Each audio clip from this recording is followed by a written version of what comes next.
Ok, vamos a desempacar esto porque de verdad es fascinante. Bienvenidos a una nueva inmersión profunda.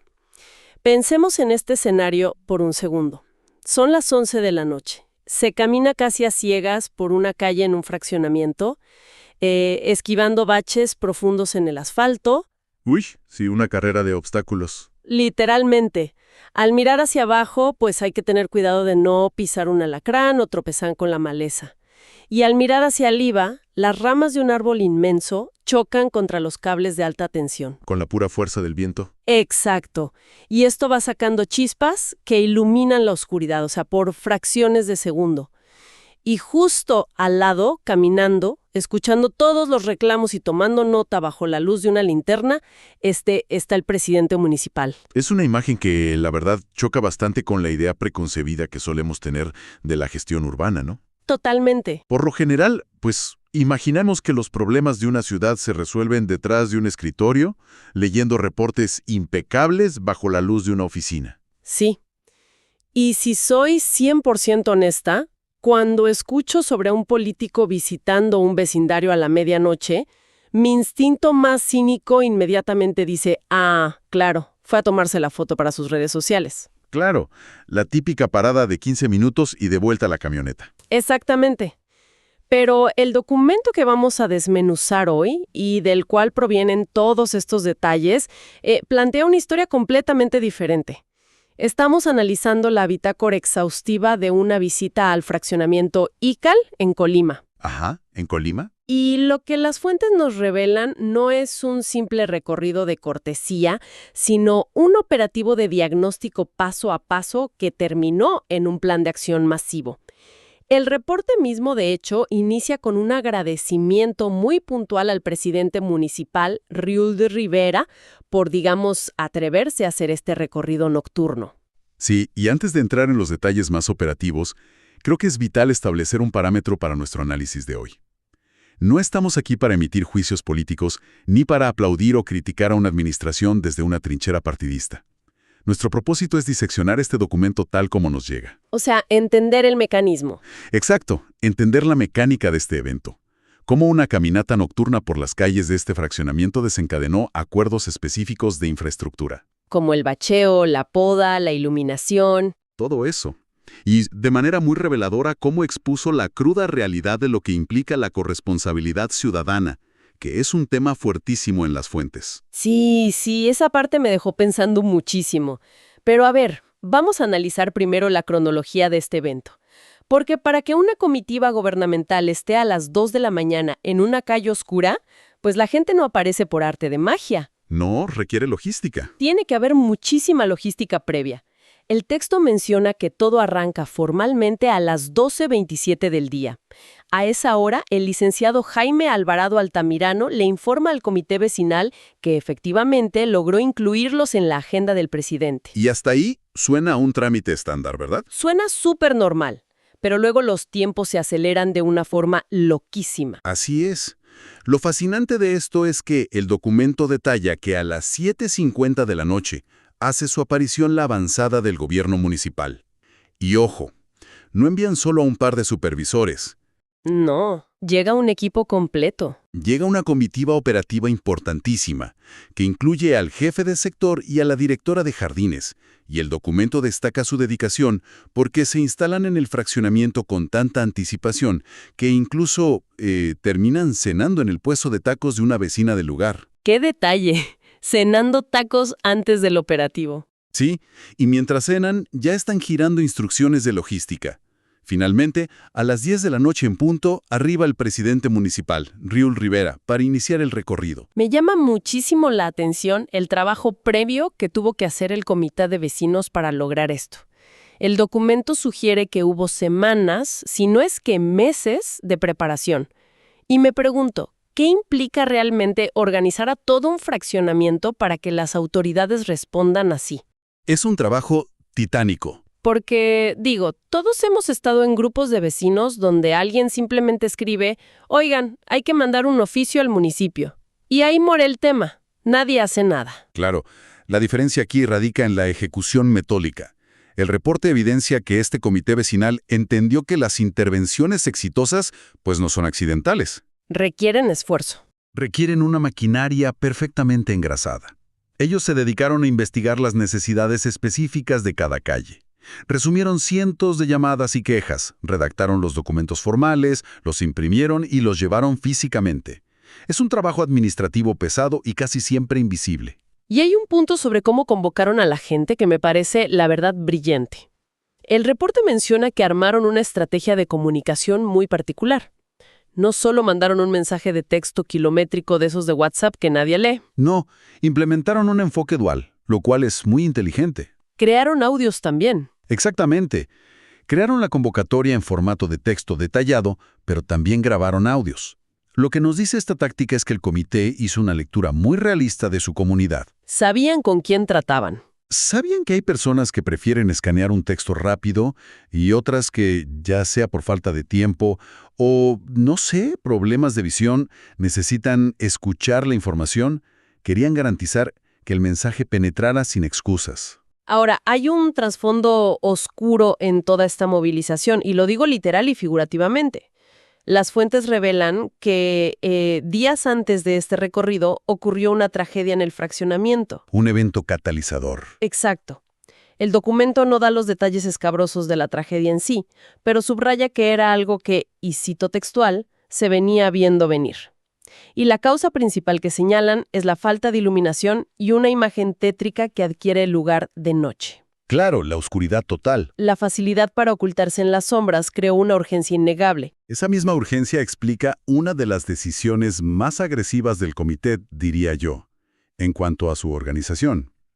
Para prepararse, los organizadores empezaron a registrar de manera muy metódica quiénes eran los vecinos que más participaban en los chats. O sea, ¿llevaban lista? Llevaban lista de quienes presentaban las quejas más recurrentes, para armar una agenda con los puntos exactos a discutir. Y me quiero detener justo ahí en esa convocatoria, porque leí una palabra en el documento que, la verdad, me hizo levantar una ceja.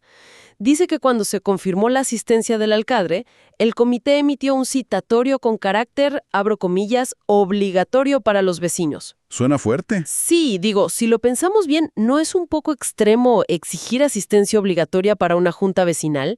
Suena a que están cruzando la línea hacia algo, no sé, autoritario. Es una reacción supernatural percibirlo así.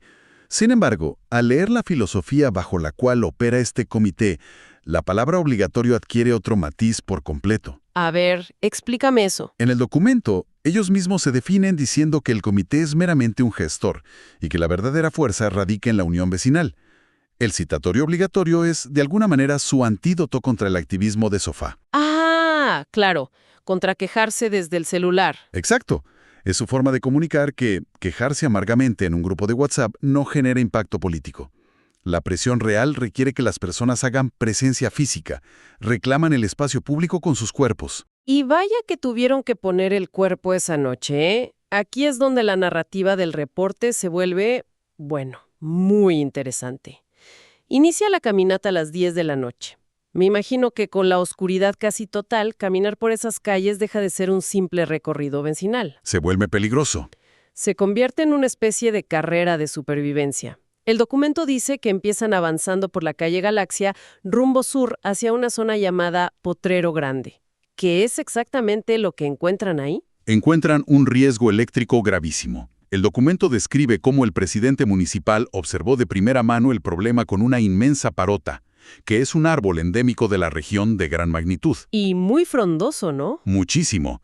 Las ramas de ese árbol habían crecido tanto que tocaban directamente el cableado de alta tensión. Y no es solo que el árbol roce el cable y ya. El documento menciona que salen chispas. Sí, el mecanismo de falla es muy específico. Cuando el viento mueve las ramas masivas de la parota contra las líneas de alta tensión, se genera un arco eléctrico o cortocircuito temporal. ¡Wow! Y esa perturbación no solo produce las chispas que mencionas, sino que provoca caídas abruptas en el voltaje de la red que alimenta a todas las casas.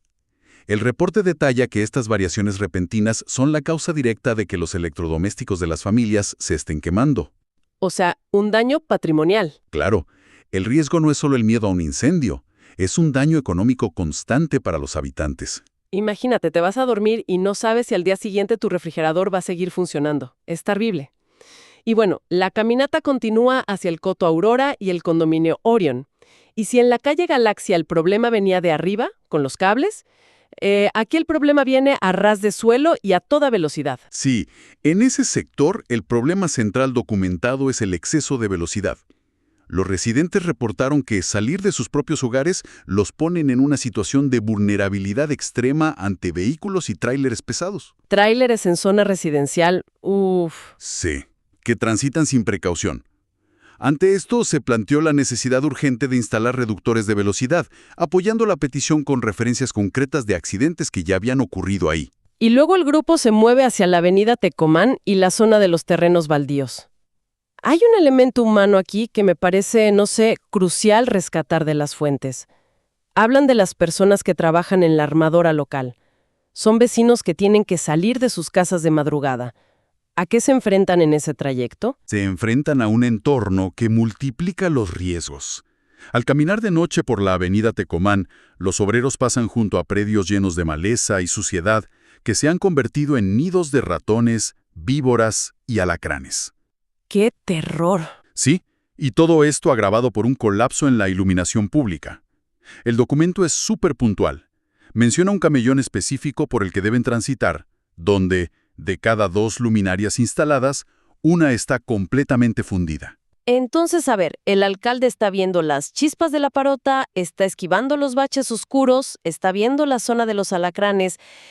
La ventaja de que un funcionario haga este recorrido presencial, me imagino, es que no hay forma de que un asesor le maquille la realidad en un papel. Exactamente. La experiencia in situ rompe la barrera del escritorio. Caminar en la oscuridad obliga a la comitiva a experimentar la misma vulnerabilidad que las familias del fraccionamiento. Y se nota en la reacción, ¿no? Sí, lo interesante del documento es que resalta la velocidad de respuesta. Se menciona un agradecimiento explícito porque, mientras el presidente municipal seguía caminando y escuchando, ya había cuadrillas técnicas que se habían quedado atrás trabajando inmediatamente en los postes de luz. O sea, acción inmediata. Ahora, si el recorrido expuso la oscuridad, me parece que también desenterró un problema de infraestructura rota mucho más profundo.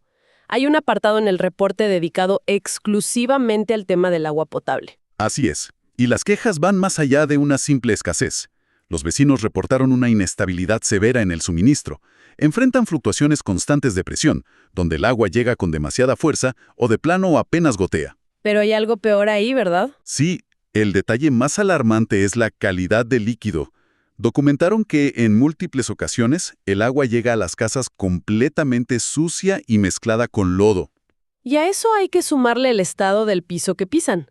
Literalmente, las vialidades se están deshaciendo. El documento menciona calles específicas como la calle Jesús Navarro en su cruce con Galaxia y la calle Francisco Ramírez Villarreal. El nivel de deterioro descrito ahí es crítico. Señalan que la intersección de Jesús Navarro y Galaxia se hace añicos con cada lluvia. Se hace añicos. Literal. Esto ocurre porque cuando el asfalto pierde su integridad superficial, el agua se filtra a las capas base, lavando el material de soporte. Con el peso de los vehículos, la calle simplemente colapsa. Como un socavón en potencia. Ajá. Además, apuntaron 3 baches muy específicos en la esquina de Galaxia que requieren atención inmediata antes de que se conviertan en hundimientos mayores. Todo esto quedó dentro de los acuerdos de bacheo. Sí, veo en las fuentes que esta caminata de 4 horas terminó con una lista de acuerdos bastante extensa, donde el trabajo del jefe de sector y la directora de jardines fue vital. Hablan de iluminación, de recuperación de espacios. ¿Qué compromisos reales se llevaron de esa noche? Se lograron acuerdos que abarcan desde lo macro hasta lo micro. En temas de iluminación, se acordó el cambio y la reactivación de luminarias nuevas en al menos 10 zonas críticas, incluyendo el Libramiento, Potrero Grande, la avenida Tecomán y los circuitos Cometa, Asteroide y Meteoro. ¡Wow! Casi todo el fraccionamiento. Sí, y también se comprometieron a rehabilitar la infraestructura deportiva, reparando la malla perimetral y las lámparas de la cancha. Y en un nivel de detalle urbano muy específico, acordaron recuperar 2 bancas de plástico en el Jardín Cometa. Bancas de plástico que, según el reporte, tenían más de 10 años de uso, ¿no? Exacto, un deterioro notable. Todo esto suena a un avance enorme, de verdad. Pero, Tengo que preguntarte por el origen de estas fallas, especialmente las eléctricas. Mencionaste antes la parota sacando chispas, pero el documento relata que hay cortes de luz masivos que nacen desde el suelo. ¿Cómo es que la falla en una sola calle deja a ciegas a todo un sector? Si conectamos esto con el panorama general, el documento detalla un caso ilustrativo entre las calles Galaxia y Asteroide. El problema se originó por un simple registro de alumbrado público que estaba dañado y sin tapa. ¿Un registro en el piso? Sí, un registro subterráneo. Para visualizarlo, imaginemos una serie de luces de Navidad de baja calidad. Si un solo foco hace cortocircuito, apaga toda la línea. Claro, se apaga todo el arbolito. Aquí pasa igual. Al no tener tapa, el registro se inunda con las lluvias y se llena de basura y sedimentos arrastrados por el agua. Esa mezcla crea un puente conductor entre los cables expuestos, provocando un cortocircuito masivo que bota las pastillas de todo el circuito. Una falla minúscula paraliza la red de toda la colonia. Y aquí me quiero detener en seco. Acabas de mencionar que el registro se llena de basura de la calle. Y mientras leo los apuntes de este recorrido, noto un patrón súper incómodo. Sí, la basura es un gran tema. Hablan de una cantidad alarmante de basura, de bolsas fuera de lugar, de casas en obra negra usadas como basureros clandestinos, de ramas tiradas y de algo que en México llamamos triques, estos muebles viejos abandonados en las banquetas. Sí, los famosos triques. Si el presidente municipal está ahí para arreglar la infraestructura, ¿por qué hay tanto caos y basura que limpiar en primer lugar? ¿No es esa la banqueta de los propios vecinos? Esa interrogante nos lleva al giro más fascinante de este análisis, ¿de verdad? Esta inmersión profunda revela que el recorrido nocturno funcionó como un espejo de doble vista. ¿A qué te refieres? A que sí, el presidente fue a observar las deficiencias del ayuntamiento, pero inevitablemente terminó enfrentando a los ciudadanos con sus propias fallas. Uy. De hecho, el documento lo cita casi de manera directa, ¿no? Sí, el presidente les dice abiertamente que él no solo fue a ver qué falta por parte del gobierno, sino que también se da cuenta de lo que los habitantes no hacen por su entorno personal. Les deja muy claro que el mantenimiento del fraccionamiento no es un trabajo exclusivo del municipio. Es que el recorrido evidenció contrastes muy marcados en la cultura cívica del lugar. El documento relata que pasaron por camellones completamente descuidados y pone un ejemplo clarísimo con los choferes de tráileres que residen en la zona. A ver. Notaron que, mientras algunos choferes dedican su tiempo libre a barrer, podar, limpiar el frente de donde estacionan sus unidades, hay otros que simplemente abandonan el camión, tiran basura a su alrededor y obstruyen el paso peatonal. Y es aquí donde el municipio y el comité establecen un nuevo conjunto de reglas que no tienen medias tintas. Por ejemplo, en el tema de la poda de árboles. El acuerdo dicta que las brigadas del ayuntamiento van a podar de noche para despejar los cables. Y los vecinos van a tener que tolerar el ruido de las motosierras de madrugada. Exacto. Pero una vez que esto se regularice, la regla cambia drásticamente para los vecinos. Así es. El acuerdo transfiere la responsabilidad. Se estipuló que cada vecino tendrá la obligación estricta de mantener los árboles de su propiedad a una altura máxima de 3,5 metros. 3,5 metros anotado. Y además se les exige mantener limpios sus jardines y barrer la media calle correspondiente a su frente. Mencionas el frente de la calle, y el texto usa un término muy específico para esto. Hablan de las responsabilidades de los frentistas. Para que quede absolutamente claro para nuestra audiencia, ¿qué define exactamente a un frentista en este contexto? Un frentista es sencillamente el propietario o habitante cuya casa o terreno colinda directamente con la banqueta y la mitad de la calle que pasa por delante de su propiedad. O sea, el pedacito de calle frente a tu casa. Exacto. El reglamento municipal les asigna la responsabilidad de mantener esa zona específica libre de basura, maleza o escombros. Y el documento agudiza esto indicando que, si la casa está en una esquina, la responsabilidad del frentista es aún mayor porque debe mantener limpias ambas caras de la intersección. Importante aclarar eso. Y el aviso que les dieron es contundente. No dejar triques en las banquetas, no abandonar escombros. Advierten que quien no cumpla con estas reglas de limpieza y poda, pues se hará acreedor a multas conforme al reglamento municipal. Se acabó la etapa de las sugerencias amables. Totalmente. Y esto también se extendió al tema de la basura general y las mascotas, según veo. Sí, Se anunció la instalación de lonas informativas para establecer un orden en la recolección de basura, ya que observaron que los desechos se arrojaban en fechas no autorizadas. Se determinó que habrá un único día específico asignado para la recolección de ramas. Solo un día. Sí. Y sobre la fauna, se hizo una advertencia muy seria respecto a los perros y gatos callejeros o descuidados. Se actuará bajo la Ley de Protección Animal, buscando responsabilidades penales o ciudadanas para los dueños que permitan que sus mascotas generen problemas en la vía pública. Y esto detona la parte más, digamos, visceral del documento. Un regaño monumental del comité vecinal hacia su propia comunidad. El texto dedica sus líneas finales a hacer un llamado durísimo a esos vecinos que hacen muchísimo ruido exigiendo cosas en los chats de WhatsApp, pero que jamás se presentan a trabajar. Los que mencionábamos de la convocatoria obligatoria, ¿no? Es un reflejo del agotamiento de quienes sostienen la estructura vecinal. El texto les exige textualmente que no se acerquen al comité únicamente cuando la situación es crítica. Que no sean convenencieros. Exacto. Les piden que no busquen ayuda solo cuando son víctimas de la delincuencia, cuando se quedan sin agua o cuando sufren la molestia de que un animal ajeno ensucie sus jardines o los ataque. Hay una frustración palpable ahí. Y se entiende perfectamente cuando uno lee la carga operativa que lleva este comité. El documento detalla que, mientras algunos vecinos ni figuran, o sea, ni sus luces, hay un grupo reducido de personas administrando chats de seguridad, coordinando reportes y enlazándose con dependencias súper complejas. Hablan de coordinación con el C2, C4 y C5I. Para dimensionar esto, ¿de qué nivel de vigilancia estamos hablando? Estamos hablando de la arquitectura de seguridad del Estado. Los términos C2, C4 y C5I se refieren a los centros de comando, control, cómputo, comunicaciones e inteligencia. Palabras mayores. Sí, son las centrales que concentran la videovigilancia, las frecuencias de radio de la policía y el despacho de emergencias, tanto a nivel municipal como estatal. Y el comité trata directo con ellos. El hecho de que un comité vecinal se coordine directamente con estas centrales, además de gestionar trámites con otras 10 direcciones municipales como alumbrado y salud, pues demuestra un nivel de profesionalización y una carga de trabajo no remunerado que resulta abrumador. Es un segundo trabajo de tiempo completo. Entonces, a ver, si observamos el panorama completo de esta inmersión profunda, lo que realmente se firmó en esas calles oscuras del fraccionamiento ICAL fue un contrato social sumamente estricto. ¿Una corresponsabilidad pura? Exacto. La dinámica que se estableció es de un intercambio directo. El ayuntamiento, en este caso a través de las instrucciones del presidente Rivera y su comitiva, se compromete a enviar las luminarias, a tapar los cráteres de la calle Jesús Navarro y a movilizar a sus brigadas a las 2 de la mañana para cortar las parotas.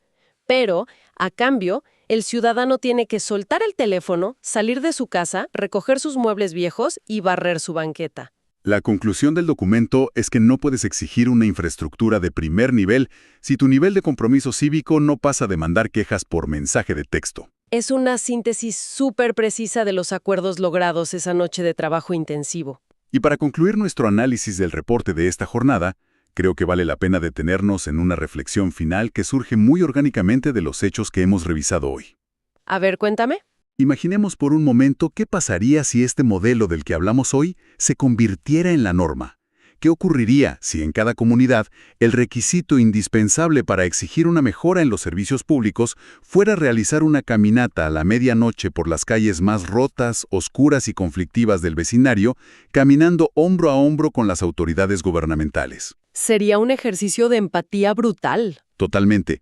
Cabría preguntarse si esa vulnerabilidad compartida, ese riesgo físico de tropezar juntos en el mismo bache o de sentir la misma tensión al caminar bajo una calle sin luz, es en realidad el mecanismo secreto que necesitamos para cerrar la enorme brecha que existe entre un gobierno que promete y un ciudadano que verdaderamente se compromete con su entorno. Es una perspectiva profunda sobre cómo se construye realmente la ciudad en la que habitamos todos los días.